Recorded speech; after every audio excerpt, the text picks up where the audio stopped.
ಗುರುಜಿ, ಇತ್ತೀಚೆಗೆ ಮದುವೆ ಆಗಲಿಕ್ಕೆ ಹೆಣ್ಣು ಸಿಗ್ತಾ ಇಲ್ಲ, ಹಾಗೆ ಮದುವೆ ಆಗಿದ್ದವರು ಕೂಡ ವಿಚ್ಛೇದನವನ್ನ ಪಡ್ಕೊಳ್ತಾ ಇದ್ದಾರೆ. ಇದಕ್ಕೆ ಏನು ಕಾರಣಗಳೇನಿರಬಹುದು? ಆ ಥರ ಇದಕ್ಕೆಲ್ಲ ಮೊಬೈಲೇ ಕಾರಣ. ಯಾಕೆ ಗುರುಜಿ ಮೊಬೈಲ್ ಕಾರಣ? ಚಾಟ್ ಮಾಡ್ತಾರೆ. ಇವಾಗೆಲ್ಲ ಡೇಟಿಂಗ್ ಆಪ್ಗಳು ಬಂದವೆ, ಚಾಟ್ ಆಪ್ ಸಿಗ್ತವೆ. ಏನು ಮನುಷ್ಯನ ಹಾಳು ಮಾಡೋಕ್ಕೆ ಮೊಬೈಲ್, 10 ನಂಬರ್ ಒಂದು ಮೊಬೈಲ್ ಇದ್ರೆ ಸಾಕು. ಚೆನ್ನಾಗಿ ಮೇಡಮ್, ನಿಮ್ಮ ಸೀರೆ ಚೆನ್ನಾಗಿದೆ ಮೇಡಮ್, ತುಂಬ ಬ್ಯೂಟಿಫುಲ್ ಮೇಡಮ್, ನಿಮ್ಮ ಆಫೀಸ್ ಪಕ್ಕದಲ್ಲೇ ನಮ್ಮ ಫ್ರೆಂಡ್ ಕೆಲಸ ಮಾಡ್ತಾರೆ ಮೇಡಮ್, ನಿಮ್ಮ ನಂಬರ್ ಕೊಡಿ ಮೇಡಮ್ ಅಂತಾರೆ. ಕೊಟ್ಟು ಸುಮ್ಮನೆ ಇರ್ತಾರ? ಮೇಡಮ್ ನೀವು ಚೆನ್ನಾಗಿ ಕಾಣ್ತಿದ್ದೀರ, ನೀವು ಜಾಸ್ತಿ ಮಾತಾಡ್ಬೇಡಿ ಮೇಡಮ್, ನಿಮ್ಗೆ ಅದೇ ಒಂದು ಲಕ್ಷಣ ಅಂತಾರೆ. ನನ್ನ ಬಗ್ಗೆ ಎಷ್ಟು ಒಳ್ಳೆಯ ಹೇಳ್ದ. ನೆಕ್ಸ್ಟ್ ಟೈಮ್ ಕೇಳ್ತಾರೆ ಯಾವ ಥರ ಬಟ್ಟೆ ಹಾಕ್ಲಿ ಅಂತ, ಅಲ್ಲಿ ಫಿಗರ್ ಬಿತ್ತು ಅಂತ ಅರ್ಥ.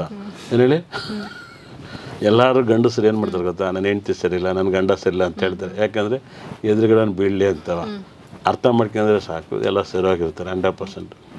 ಯಾವಾಗಲೂ ಅವ್ರ ಹೆಂಡ್ತಿನ ಯಾರು ಹೊಗಳ್ತಾರೆ ಅವ್ರು ಸೂಪರಾಗಿರ್ತಾರೆ. ಆದ್ದರಿಂದ ನಾನು ಒಂದು ಮಾತು ಹೇಳಲ್ಲ, ಉಪೇಂದ್ರ ಕರೆಕ್ಟಾಗಿ ಹೇಳಿದ್ದಾರೆ ಅನಿಸುತ್ತೆ. ಅದು ಹಳೆ ಪಿಕ್ಚರ್ ಇರ್ಬೋದು. ಹೊರಗಡೆ ಬರ್ಬೇಕಾದ್ರೆ ಇಲ್ದೆಲ್ಲ ಅಲಂಕಾರ ಮಾಡ್ಕೊಬರ್ತಾರೆ, ಮೇಕಪ್ ಹಚ್ಕೊಂಡೆಲ್ಲ ಅಲಂಕಾರ ಮಾಡ್ಕೊತಾರೆ. ಅದೇ ಮನೆಗೆ ಹೋಗ್ಬಿಟ್ಟು ಮಕ್ಕಳೆಲ್ಲ ತೊಳ್ಕೊಬಿಟ್ಟು ನೈಟ್ ಹಾಕಿಬಿಟ್ಟು ಯಾವುದೋ ದೇವನ ಥರ ಇರ್ತಾರೆ. ಏನು ಮಾಡೋಕ್ಕಾಗತ್ತೆ, ಜನ ಉಲ್ಟಾ ಬದುಕ್ತವ್ರೆ. ಮನೇಲಿ ಅಲಂಕಾರ ಮಾಡ್ಕೊಂಡು ಯಾಪೆ ಇಕ್ಕೊಂಡು ಸೂಪರಾಗಿ ಬಟ್ಟೆ ಹಾಕ್ಯಂದ್ರೆ ಮಹಾಲಕ್ಷ್ಮಿ ಥರ ಕಾಲ ಮೇಲೆ ಕಾಲಕ್ಕಿಂಗ್ ಕುತ್ಕೊಂಡು ಕಾಪಿ ಕೊಡ್ರೆ ಅವ್ನ ಗಂಡ ಖುಷಿಯಾಗಿ ಕಾಲಿಂದ ಮೇಲೆವರೆಗೂ ನೋಡ್ತಾನೆ. ಅಲ್ಲಿ ಬಂದುಬಿಟ್ರೆ ಇದೇನು ಮಗ, ಮನೆ ಕೆಲಸದಾಗ ಯಾವಾಗ ಬಂದರು ಅನ್ಬೇಕಾಗತ್ತೆ. ಮನೆ ಕೆಲಸದಲ್ಲೇ ನೀಟಾಗಿ ಬರ್ತಾರೆ, ಮನೆಯವ್ರು ಮನೆ ಕೆಲಸ ಥರ ಇರ್ತಾರೆ 100%. ಹಿಂಗೆಲ್ಲ ಇರೋದು ಒಂದು ಸ್ವಲ್ಪ ಚೇಂಜ್ ಮಾಡ್ಕೋಬೇಕು. ಏನು ಹೇಳಿ, ಗಂಡನಿಗೋಸ್ಕರ ಚೆನ್ನಾಗಿರ್ತಾರೋ, ರೋಡಿಗೋಸ್ಕರ ಚೆನ್ನಾಗಿರ್ತಾರೆ, ಅದು ಅವ್ರ ಪರ್ಸ್ನಲ್ 100%. ಹಾಗಾಗಿ ಅದ್ಭುತವಾಗಿ ರೆಡಿ ಆಗ್ಬೇಕು 100%. ಮನೇಲಿದ್ದಾಗ ಕೆಲ್ಸಕ್ಕೆ ಬರ್ಬೇಕಾದ್ರೆ ಸಿಂಪಲ್ಲಾಗಿ ಬರ್ರಿ, ಅವಾಗ ಮಾತ್ರ ಅಲಂಕಾರಕ್ಕೆ ಯಾಕೆ ಬರ್ತಾರೆ. ಇದು ವೈಬ್ರೇಷನ್. ನಾನು ಯಾವಾಗ ಒಂದೇ ಥರ ಬಟ್ಟೆ ಹಾಕ್ತೀನಿ.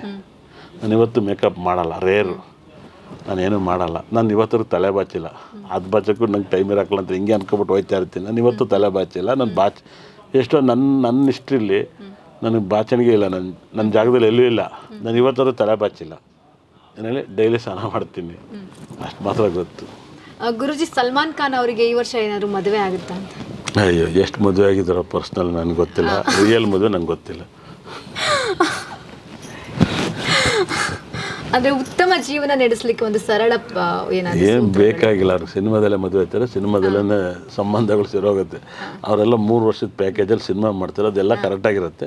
ಅದನ್ನು ಮತ್ತು ಹೊಸ ಮದುವೆ ಅವ್ರ ಲೈಫಲ್ಲಿ. ಏನು ಹೇಳಿ, ಹೊಸ ಮದುವೆ. ಓಕೆ, ಹೊಸ ಮದುವೆ ಅಷ್ಟೇ ಗೊತ್ತಿಲ್ಲ. ಅವ್ರು 35 ವರ್ಷ ಕಮ್ಮಿ ಇದ್ದವ್ರನ್ನೇ ಮದುವೆ ಮಾಡ್ಕೊತಾರೆ. ಇವಾಗ ಯಾವುದೋ ಹೆಸರು ರಶ್ಮಿತಮ್ಮನನ್ನು ನೋಡಿದ್ರ, ಅವ್ರಿಗೆ 35 ವರ್ಷ ಗ್ಯಾಪ್. ಏನು ಹೇಳಿ, ಮದುವೆ ಅನ್ನೋದು ಅವ್ರ ಲೈಫಲ್ಲಿ ಬರೆದಿದ್ದು ಇಲ್ಲ. ಏನು ಹೇಳಿ, ಬರ್ದಿಲ್ಲ ಅನಿಸುತ್ತೆ. ಏನು ಹೇಳಿ, ಬರ್ದಿಲ್ಲ ಅದೇನೋ ಗೊತ್ತಿಲ್ಲ ನನಗೆ. ಅವ್ರ ಲೈಫಲ್ಲಿ ಒಳ್ಳೇದಾಗಲಿ ಅಂದರೆ ಅವರು ಗೊತ್ತಿಲ್ಲ, ಎಷ್ಟೋ ಜನಕ್ಕೆ ಅದಾಗಿಲ್ಲ ಅವ್ರ ಲೈಫಲ್ಲಿ.